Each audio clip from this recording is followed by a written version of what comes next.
I really am. But again, we're if I can say it this way, we're Canadian. There's certain lines you don't cross over.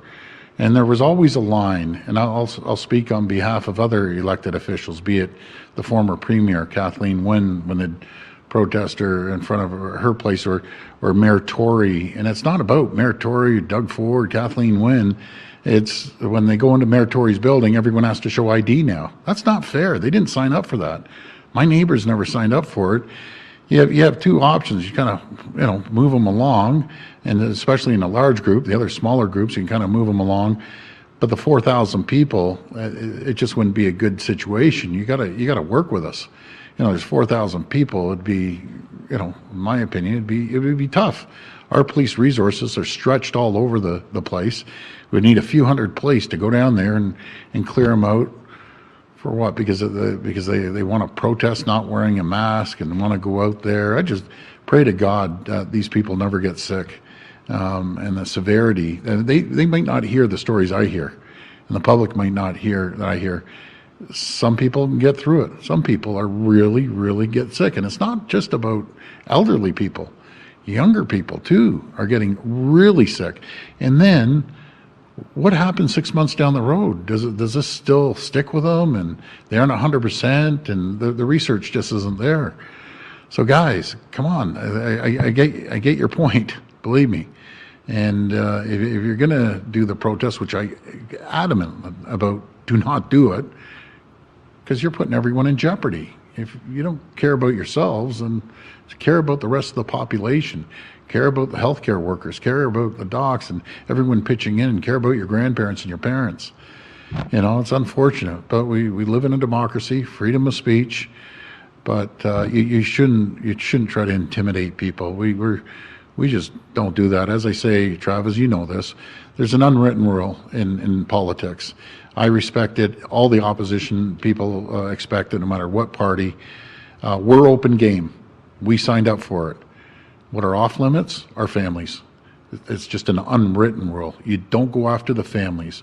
Everyone knows that. So to the protesters, I ask you again, please don't intimidate the kids and the neighbors. Come down here, do cartwheels, jump up and down, do whatever you want. Come to my office. I don't care, but not the kids. Anyways, thanks so much, everyone. Thank you. Thank you.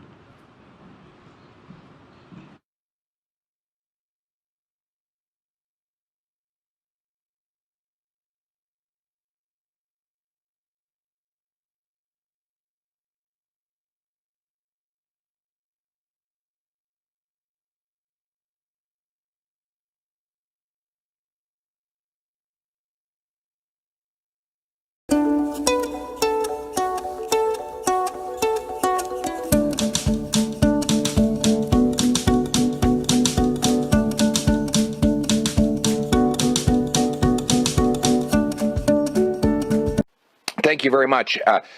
As my colleague, Mr. Barrett, and I will share with you today, Justin Trudeau carried out a massive cover-up again last week. His MPs engaged in dozens of hours of filibusters, preventing the ethics and finance committees from getting at the truth.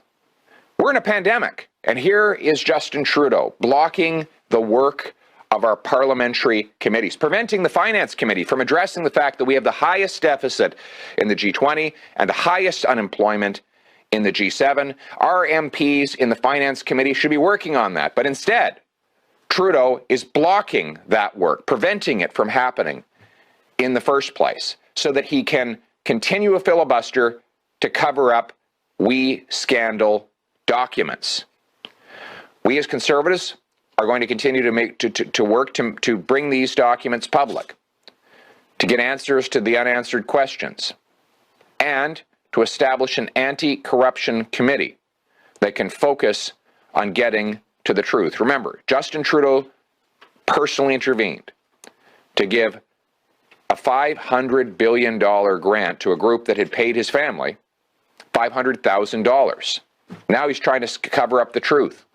He's trying to cover up whether he got more money than the $500,000. He's trying to cover up the role of his office in handing out that money. He's trying to cover up the fact that public servants may have spoken out against the grant before it ever happened. Well, I'm here today to announce the Conservatives will take any steps necessary within our parliamentary system to get at the truth. We will not stop. We will not relent. And I'm also here today with my colleague, Mr. Barrett, to call on the Prime Minister to end the filibuster, end the games, end the dirty tricks, and end the cover-up so that Canadians can see the truth. We have a pandemic before us. We have record levels of debt and the highest unemployment in the G7. It is time for MPs to get to work on solving those problems, and it is time for Justin Trudeau to end the obstruction that is preventing them from doing so. Get out of the way and let us do our work so that we can get to the truth and get working for Canadians. Thank you very much. While much of the world stays home, Canada's fertilizer industry keeps working to ensure the food we depend on grows better and stronger. Because without fertilizer, harvests would be cut in half. The nutrients in soil must be replenished for the next harvest. To recover from this crisis, the world depends on us.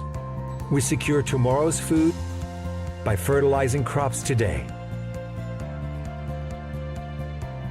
To keep things growing, you can count on us. To learn more, visit us at fertilizercanada.ca/COVID-19.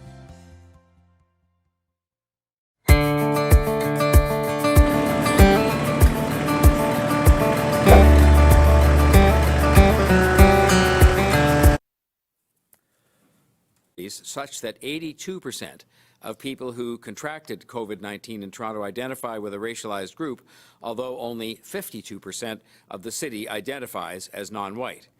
Half the people who've contracted COVID-19 live in low-income households, compared to 30% of the general population, which does.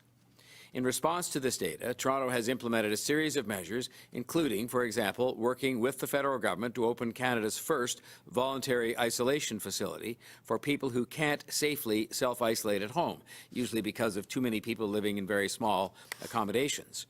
And as well, we successfully advocated for the province to implement mobile testing options in high-impact communities.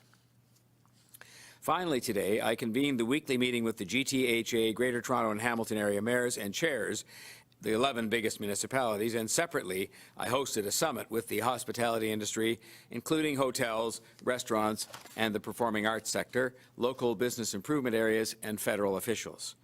I am committed to making sure that our city is doing everything that it can as a municipal government to help restaurants and hotels and the performing arts to get through this pandemic.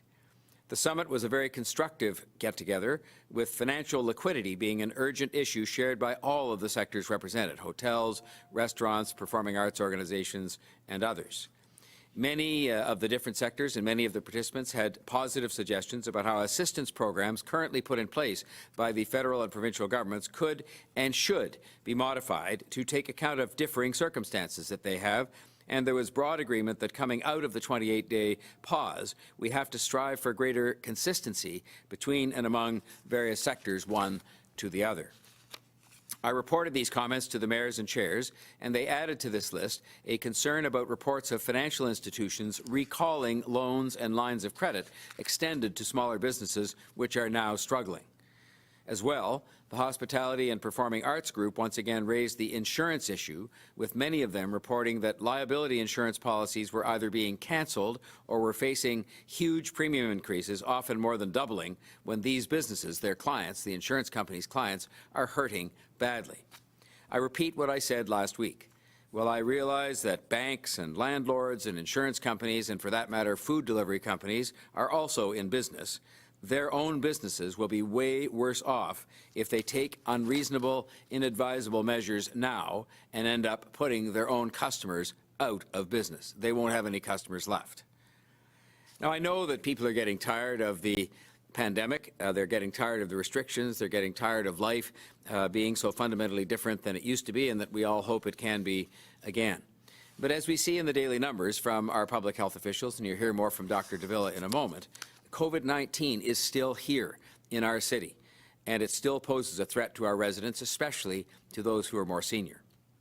We are doing everything we can based on expert advice so that we can keep people healthy and alive, protect the healthcare system, keep schools and childcare open, and protect our elderly citizens. We are following the advice of the experts, and we are taking measures to protect people who are more vulnerable so that we can avoid something much worse and so that we can have a strong and complete recovery. And so I urge you to hang in there, even though it gets very frustrating and it gets very trying on patients, because we are trying to do the right things. The vast majority are doing so. And I think over time, these things will have the desired effect. And on that note, I will ask Dr. Davila if she will offer her report for the day. So good afternoon, everyone, and thank you, Mayor Tory. Today,